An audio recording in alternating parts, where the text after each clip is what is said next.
అందరికీ నమస్కారం. తెలంగాణ వెనుకబడిన తరగతుల ప్రజలందరికీ నా ప్రత్యేక ధన్యవాదాలు, ప్రత్యేక నమస్కారాలు. ఎందుకంటే ఈనాడు మనకు తెలంగాణలో మొత్తం బీసీలు 161 కులాలు ఉన్నాయి. ఈ 161 కులాలలో మరి 27 కులాలు ఆంధ్ర వాళ్ళు ఉంటే తీసేసిన తర్వాత 161 మిగిలినాయి. ఇప్పుడు ఆంధ్ర తెలంగాణ విభజించిన తర్వాత భౌగోళికంగా విద్యా వైద్య అన్ని రంగాల్లో ఎవరికి వాళ్ళు సపరేటు అయిపోయింది. అయిన తర్వాత మళ్ళీ ఇప్పుడు ఆంధ్ర వాళ్ళు కొంతమంది కావాలని తెలంగాణ బీసీ వెనుకబడిన తరగతుల వారి మీద కుట్ర పన్ని రకరకాలుగా వ్యాపకాలు చేస్తూ సుప్రీంకోర్టు దాకా పోయినారు. వాళ్ళు హైకోర్టు పోయినారు, హైకోర్టులో ఓడిపోయినారు. హైకోర్టులో ఓడిపోయిన తర్వాత సుప్రీంకోర్టు పోయాం. మేము కూడా సుప్రీంకోర్టు పోయినాం, సుప్రీంకోర్టులో కేసు వేసినాం.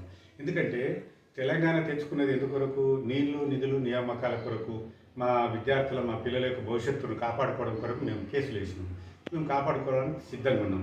అయితే ఇప్పుడు వాళ్ళు మరలా వాళ్ళు ఇప్పుడు బీసీ కమిషన్కు రండి, మీరు రండి, మనం అంత ఇక్కడే పుట్టినాం, ఇక్కడనే పెరిగినాం, ఇక్కడనే వస్తున్నాము, మాకు కూడా ఇక హక్కులు కావాలని కొట్లాడుతున్నారు. ఒకప్పుడు కేవలం కలిములు మాత్రమే తెలంగాణ ఆంధ్రలో రాజ్యం వేయలేదు. రాజ్యం వేలి అన్ని ఉద్యోగాల్లో వాళ్ళే కొట్టుకుపోయినారు. కానిస్టేబుల్ నుంచి ఎస్పీ అయ్యేలాగా అన్నీ వాళ్ళే కొట్టుకుపోయినారు. ఇప్పుడు కనీసము మాకు బతకడానికి కూడా తిండి తిప్పలు లేవు, ఇల్లు లేవు అని అంటుంటే వీళ్ళు మళ్ళీ మా వెంబడిపడి తెలంగాణ వెనుకబడిన తరగతుల వారు వెంబడిపడి వాళ్ళు నానా బీభత్సం చేస్తున్నారు, ఇష్టం వచ్చిన మాట్లాడుతున్నారు. ఇప్పుడు అది మాట్లాడడం మంచి పద్ధతి కాదు. రెండోది, భౌగోళికంగా విద్యా వైద్య నిధులు నియామకాల ప్రకారమే మనకు సపరేట్ అయిపోయింది. తెలంగాణ సపరేట్ అయింది, ఆంధ్ర సపరేట్ అయింది. ఎవరి బడ్జెట్ వాళ్ళకు ఉంది, ఎవరి ముఖ్యమంత్రులు ఎవరి మంత్రులు వాళ్ళకు ఉన్నారు. ఉన్న తర్వాత ఇప్పుడు మేము ఇక్కడ షేర్లింగంపల్లి ఉన్నాము, మియాపూర్లు ఉన్నాము, హైదరాబాద్ చుట్టున్నాము, సికింద్రాబాద్ ఉన్నాము, మాకు మా వంతుల వారికి మాకు ఇవ్వాలి, మేము ఇక్కడనే పుట్టినాం, ఇక్కడనే పెరిగినాం, మా వాళ్ళందరూ రండి, ఎంపీలు ఎమ్మెల్యేలు ఎంపీటీసీ జెడ్పీటీసీలు అందరూ రండి, మీరందరూ బీసీ కమిషన్లో వచ్చి మీ యొక్క ప్రాతినిధ్యాన్ని ఇవ్వండి, మమ్మల్ని ఇల్లు ఇక్కడనే కలపని చెప్పి అడుగుదాం, కొట్లాడదామని చెప్పి ఒక ఆయన ఇప్పటిదాకా చెప్తున్నాడు. బొడ్డేపల్లి శ్రీరామచంద్రమూర్తి అంట, ఆయన జేఏసీ అట, మియాపూర్లో ఆఫీస్ పెట్టిండట. ఎవరయ్యా జాగిరని వచ్చారా మీరు? మీ మీ మీ తాత జాగిరా ఇది? హైదరాబాద్లో ఉండడానికి మాకు బతకండి, మీరు వద్దనం, వ్యాపారాలు చేసుకోండి, కూలు చేసుకోండి, నాది చేసుకోండి, కానీ మా హక్కుల్లో మా రిజర్వేషన్లో మీరు ఏలు పెట్టకూడదు. ఏలు పెడితే మాత్రం భద్రం మళ్ళీ తెలంగాణ ఉద్యమం ప్రారంభమవుతుంది.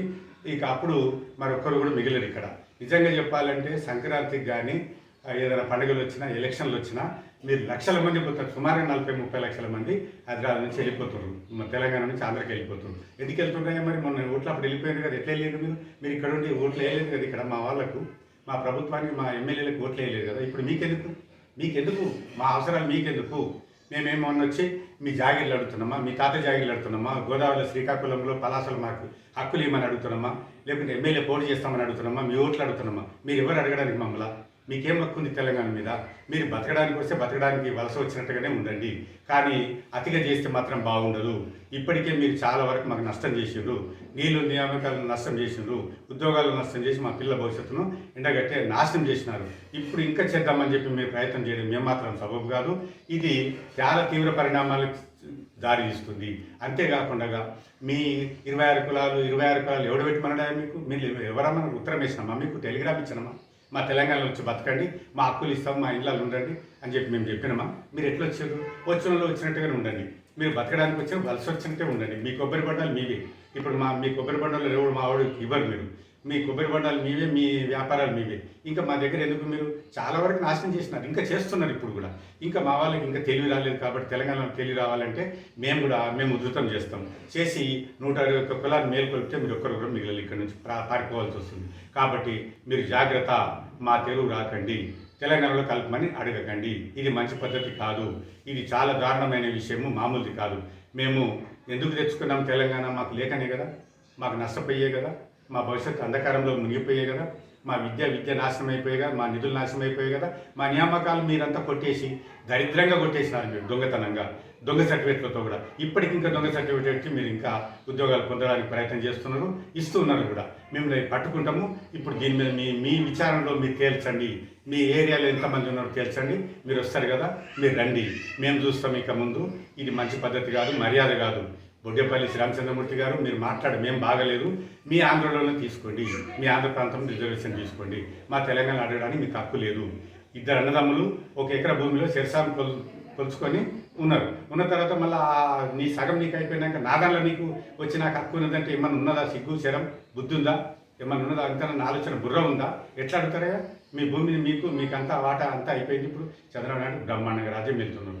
అక్కడ చూసుకోండి, మీరు పోయి అక్కడ అడుక్కోండి. ఒకటి కాకుండా 10% తీసుకోండి. అంతేగాని మా హక్కులను మమ్మలను మా తెరువు రాకండి. మేము పదే చెప్తున్నాము. తెలంగాణ వెనుకబడే తరగతులారా, నాయకులారా, మినిస్టర్లారా, ఎమ్మెల్యేలు, ఎంపీటీసీ, జెడ్పీటీసీ మంత్రులారా అందరూ కూడా మీరు కూడా చాలా జాగ్రత్తగా క్షుణ్ణంగా ఆలోచించండి. ఎక్కడ పడితే అక్కడ హామీలు ఇవ్వకండి. హామీలు ఇచ్చి తెలంగాణ నాశనం చేయకండి. ఉచిత పథకాలు వీళ్ళు ఎవరికి బయట వాళ్ళు కూడా చెందకూడదు. ఇంత చేసి మరి మా హక్కులను మీరు హరించడం అనేది సిగ్గుమాలిన హేయమైనటువంటి నీతి. ధర్మం ఇచ్చినారు, న్యాయం ఇచ్చేసి మీరు మాట్లాడుతున్నారు. దీనికి కట్టుబడి ఉండండి. మీ భూమిలో మాకు అవసరం లేదు, మా భూమిలో మీరు రాకండి. ఇది మా యొక్క ప్రత్యేకమైన విజ్ఞప్తి. తెలంగాణలో ఉన్నటువంటి 161 కులాలు ఇప్పుడు చేరుకోండి. ఏమాత్రం బుద్ధి ఉంటే తెలంగాణ తిండి తింటున్న వాళ్ళు ఈ 161 కులాల వాళ్ళు మేల్కొని వీళ్ళను ఇతర ప్రాంతాల నుంచి వచ్చిన వారికి ఎవరికి కూడా స్థానం ఇవ్వదు. ఆంధ్ర వాళ్ళని ఇందులో కలపడానికి వీల్లేదని చెప్పి అందరూ ఉధృతంగా రేపు బీసీ కమిషన్లో 9, 10, 11 నుంచి 13 తారీఖు కూడా మనం బీసీ కమిషన్ దగ్గర ధర్నా చేద్దాం. బయట మనం ప్రెస్ మీట్ పెడదాం. వీళ్ళని రాకుండా చేద్దామని చెప్పి మీ అందరికి విజ్ఞప్తి చేస్తూ నమస్కరిస్తున్నాను. నా పేరు ప్రొఫెసర్ బాగయ్య. నేను ఉస్మాన్ సిటీలో ప్రొఫెసర్ చేసి రిటైర్ అయినాను. ఇప్పుడు బీసీ వెనుకబడిన తరగతుల యొక్క సంరక్షణ కొరకు, హక్కులను కాపాడే కొరకు నేను వ్యవస్థాపాధ్యక్షునిగా ఉన్నాను. 40 సంవత్సరాల పై నుంచి నేను వెనుకబడే తరగతులకు సేవ చేస్తున్నాను. అంతేకాకుండా మేము ఇప్పుడు ప్రతిదీ హైకోర్టులో కేసు చేస్తే మేమే గెలిచినాము, బీసీ కమిషన్లో గెలిచినాము.